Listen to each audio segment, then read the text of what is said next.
Hello everyone. So we are here again for another episode in learning the basics of research.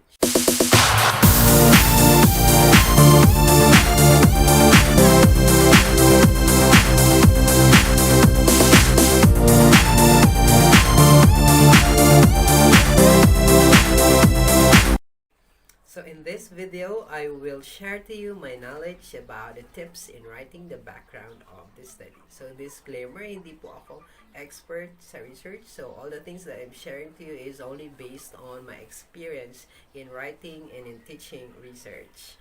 Okay, so again, I will be sharing to you the things I learned about writing the background of the study, which is the first part of the chapter 1 in the introduction to the study.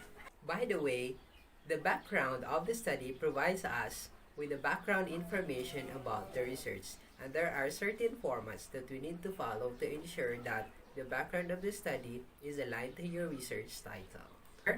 Your tip number 1. In writing the background of the study, it must be written within 1 to 2 pages only. So usually it's not that too long because readers may find it boring to read a lot of information presented in the background of the study, and some information might be not that necessary enough to support your data. And so we really need to have to follow some certain formats, a simple format for beginners in research. So again, we need to write the background of the study in 1 to 2 pages only. Okay, and the information provided there should be simple, clear, and concise. So in writing the background of the study, when you write your sentences or your paragraphs, you need to use the third person point of view. Okay, the third person point of view, such as he, him, his, himself, she, her, hers, herself, it, itself, they, them, their, theirs, themselves, the respondents, the researchers. So these are examples of third person point of view. You need not to use first person point of view here, just like I. The next step in writing your background of the study is you must use simple, clear, coherent sentences or paragraphs. This will make your background of the study organized and easy to understand by the readers. So to help you make it more organized and simple, we have here another suggestion. So you need to use connectors and transitional devices to make your sentences and paragraphs organized. So examples of connectors are, we have and, also, because, since, for, so, hence, thus, therefore, however, nevertheless, yet, whereas, etc. Okay? And for transitional devices, we have here examples. Furthermore, moreover, for instance, in addition, on the other hand, first, second, third, next, then, and, indeed, and many more.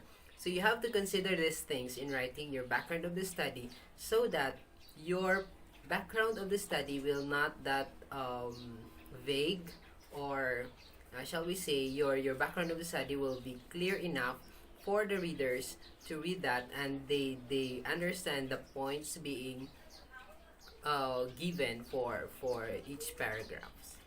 Okay, another important tip that you need to know in writing your background of the study is that do not forget to cite the source of your data or information to avoid plagiarism. Okay, so this is the very best thing that you need to remember in writing your background of the study. We should avoid plagiarism. So in that case, you need to cite the authors or the source of the information you included in your background of the study.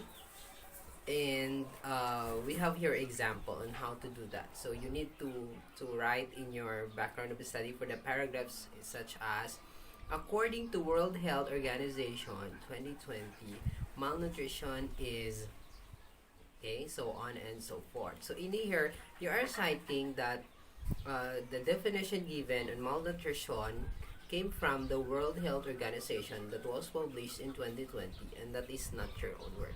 It's one way of avoiding plagiarism. So here is another way. Malnutrition is a state of a child health that has extreme micro and macronutrients deficiency. WHO or World Health Organization, 2020. So this one already is an example of an in-text citation. Writing your background of the study, you need also to remember this. You need to support your background with facts and figures and avoid opinionated information. So this will make your background of the study very valid or reliable or credible because uh, the problem stated there is real and it is supported by evidences, okay, in the form of statistical figures. Okay, for beginners in research, there is a format that you can follow so that you will be guided in writing your background of the study. The paragraph 1 of your background of the study should describe the topic. The paragraph 2 should present the real situation or problem or the gap or the need observed about a certain research topic. For part 3, it should present the ideal situation or the what should be situation, while the paragraph 4 should present the purpose or the reason or the rationale for conducting the research. So we will go into the details of each of these paragraphs. So we have here an example. You have a research titled Readiness of Grade 12 Students on Home-Based Work Immersion. So that's your title and we are to make a background of the study for that. So your paragraph 1 is describe the topic. So we have here an example. So since your topic there is about work immersion, so you need to define that such as, for example, work immersion is etc. According to blank, home-based work immersion refers to. So you can provide there the benefits of having work immersion, the importance of having work immersion, or advantages for this part of the paragraph in the background of the study. You describe the topic. Okay. The next paragraph, you need to present the real situation or problem or gap or the need that is you think present in as you go into your research topic. Here an example. Out of 100 grade 12 students of Masagana National High School, they favor the home-based work immersion. However, 85 of their parents noted that they lack facilities at home for the work immersion of their children. So the problem there is lack of facilities. So the problem there is lack of facilities at home to conduct the home-based work immersion. So that is your problem or your gap. Okay? And if you have noticed here, you presented data here in terms of numbers of grade 12 students, and that is a very good way of presenting your real situation or your problem. For paragraph 3, you need to present the ideal situation or what should be situation. Here example. It is still related to the research title Readiness on Home-Based Work Immersion.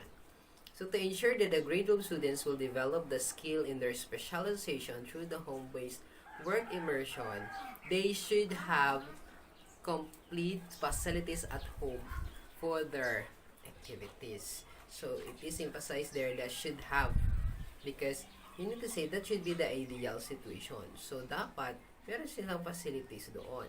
Okay, so you are presenting here the ideal situation. Ano ba yung dapat to facilitate the home-based work immersion? And for the last paragraph, you need to present the purpose or reasons for conducting the research. Example, with the above information, the researchers will try to do research work on the readiness of grade 12 students on home-based work immersion to find out if they are truly ready towards this work immersion setup. Also, to come up with the plans of actions that will assist them for their work immersion this school year. Those are only a few tips that I can give you to help you in writing your background of your studies. Thank you.